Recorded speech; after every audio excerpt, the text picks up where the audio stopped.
course. Let me ask you another question, because this has been bouncing around, the continuing resolution. Mm-hmm. If you guys agree to spending at current levels or thereabouts in continuing revolution, continuing revolution, right. Yeah. continuing resolution, does that not continue to fund the institutionalizing of Obamacare?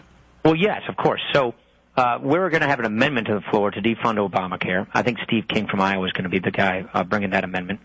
But more important, in addition to that, the president wants to lock in these really inflated levels of spending. He increased spending 24% across the board.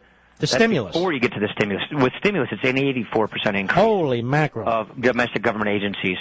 So he wants to lock in those spending increases. We're trying to take them back. That's what this whole fight's about. We want to rip out all the spending increases that took place over the last 2 years. We're actually going deeper than that this week because we're doing it just for the next 7 months. We're taking back a year's worth of spending cuts for the next 7 months.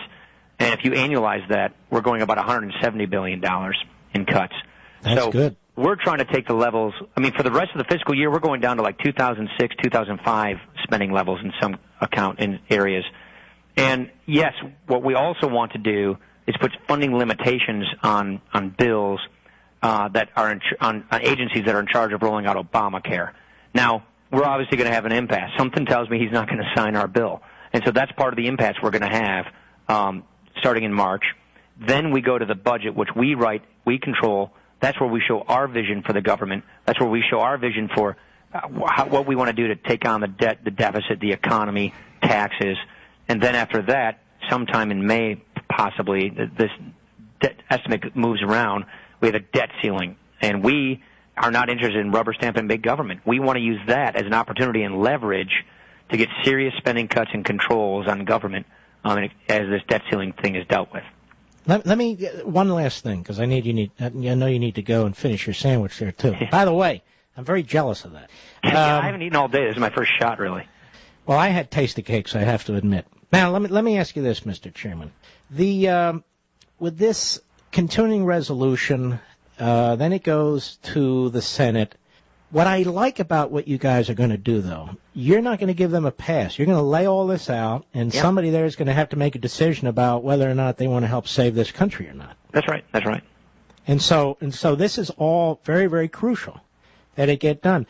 But we have a president who has a court order in northern Florida that has told him this Obamacare law is void. Right. They have not moved at the Justice Department for a stay. That's right.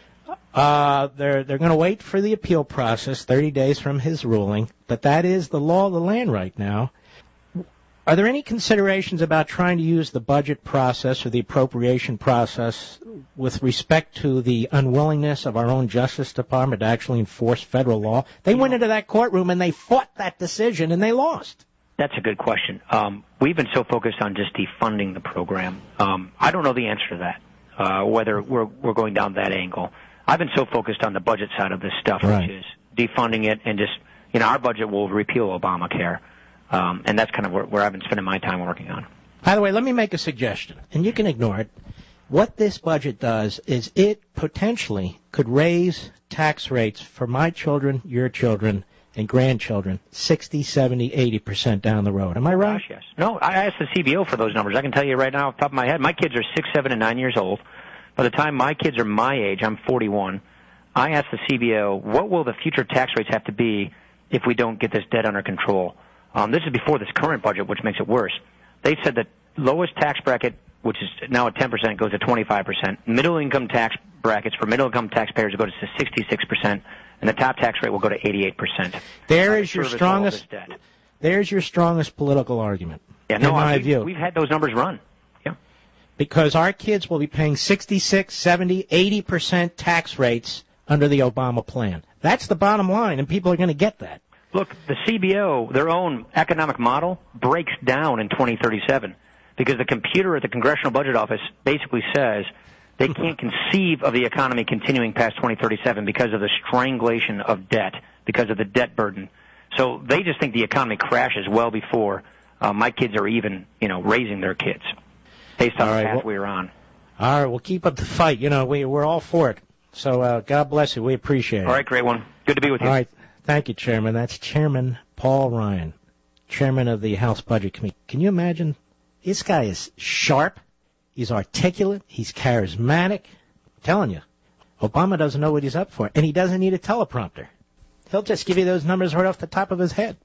But did you hear those figures? If we don't win these budget battles, ladies and gentlemen, our kids are going to be paying 65, 70, 75, 80% of whatever they earn in taxes. That's before we get to the state governments, which are completely out of control, and the local governments, which are completely out of control. In other words, there's going to be 100 years of darkness that follows us if we don't win this battle today. That's why I'm spending time on it. That's why it's crucial. Whoever you are, whatever you do, whatever party you are, wherever you're from, that's what this is about. Honest to God, giving your kids the kind of society that we've enjoyed, because it is under attack, and every one of these budgets is a battle.